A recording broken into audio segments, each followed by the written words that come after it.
Pretty great. How'd you get by before that? I was a baker. Bread, mostly. The occasional muffin at festival time. So that herb pretty much changed everything. Yeah. Yeah, I baked it into my own bread. I like to experiment, and I noticed that people started to like me. Well, hate me less, but pretty soon. Different than when you're doing them. Like when they made, I don't know, Godfather. They knew they had a special movie. Did they know how iconic it would be at the time? Did we know that Stargate would be what it was? They had very, very high hopes for Stargate when it was released, and it was slated to bomb. It was not considered a great movie, and they did not expect it to make any money. Something must have happened that weekend where it was rainy and everybody went to the theater or something like that. It far, far surpassed any projections of how much it was going to make. And I know this because the producer is a good friend of mine. And, it was tracking that, to do, I don't know, $3-4 million. And at the time, I think that weekend, what did it do? It opened to like 19 million, which at the time was huge. It was enormous at the time. They had no idea. And it did not get great reviews at all. It was a fluke. It was a very lucky fluke. And it made Roland Emmerich and Dean Devlin not only a lot of money, but it shot them to the moon. And I suppose, Richard, you mentioned there that Dean Devlin was a close friend of yours. So were you shortlisted for a long time out for this role of Gary Myers? Was it something that they came to you and listened, we have a movie in production, we have this role, this professor character, we think you'd be ideally suited for that? Or did you, or was it your talent agent came to you with the script and said, listen, this is from D. Devlin in terms of he's going. You can stop talking. I have an answer. Stop talking. I can tell you that on New Year's Eve prior, and this is a testament to what a good man Dean is. Dean threw a huge New Year's Eve party. I'll always remember it. He came up to me and he goes, "What are you doing next September? Will you still be shooting Mad About You?" Which was a show that I was on at the time. I said, "Dean, I don't know what I'm doing next September." This was, December 31st. He goes, "I'm doing a movie and there's a great role in it for you and I want you to do it." I said, "Dean, I'm yours. If it works out, I'm yours."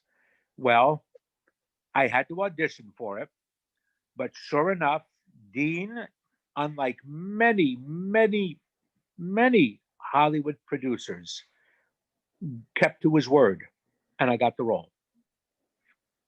And that's what it was. Now, I hadn't read the script. I didn't know what it was about or anything. I was just, I'm a character actor. I'm a working stiff. Give me a role, I go do it. I don't pick and choose my movies.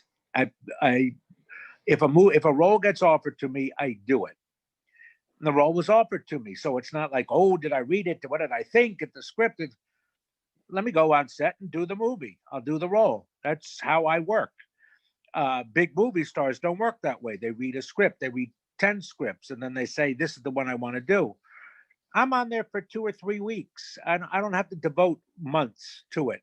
And my presence doesn't determine the critical or economic success of a movie. I'm just a dancing monkey on a string. I show up, I do my part, and bigger stars will, determine how successful everything is. So I went and I did it, and it turned out it was fun. It was really fun. When I think of what I do, this is on radio, but all I do in Stargate is look at green screens with an open mouth, like trying to look amazed. That's all I do in the movie. I'm just part of a team. And I suppose, Richard, in terms of the Stargate movie, obviously you mentioned there it came out to sort of mixed reviews and a mixed sort of reception and sort of took off, but it spawned a massive entity that came after it in terms of the TV series Stargate. Yes. and obviously that surpassed. You'll be first one to admit that that went on to huge major thing. When you heard about the TV series was in the making after appearing in the movie itself, did you think to yourself there's a possibility I'm going to be offered a role in this, or am I going to try out for a character in this sort of TV series, or was that? I didn't even know it was being made. I had no idea. Now, I think I am the only person to have been in the movie and in the TV series. I don't think there's anybody else who has. You would know better than I do. Alexis Cruz, who was in the movie, he played Scara, the young boy, and with Jack O'Neill, the young. And he's in the TV series. TV series, yeah. Well, there you go. But I played a really completely different character in the TV series because it was offered to me. As it turns out, it was a lot more fun than the movie. I loved that guy. I thought that was a hilarious character. I wish they had used me more. 2 times was really good. But I was sort of like that character in Star Trek, in the Tribbles episode or something like that. It had humor to it. It was a lot of fun. It wasn't just a regular old, sci-fi dribble. It was really, really fun to do that character. And Richard, how did that opportunity come about for you to get cast in Stargate Atlantis? They called my agent and said, would Richard Kind be interested in doing this? I said, sure, interested. I'd love it. And they offered me the role. I didn't have to read for that. They just gave me that. And when you arrived on set in terms of Stargate Atlantis and the TV series, were you taken back by the big sheer scale production size of it in terms of the sets and the stage? And no, not a bit. No, it was just, it was completely different.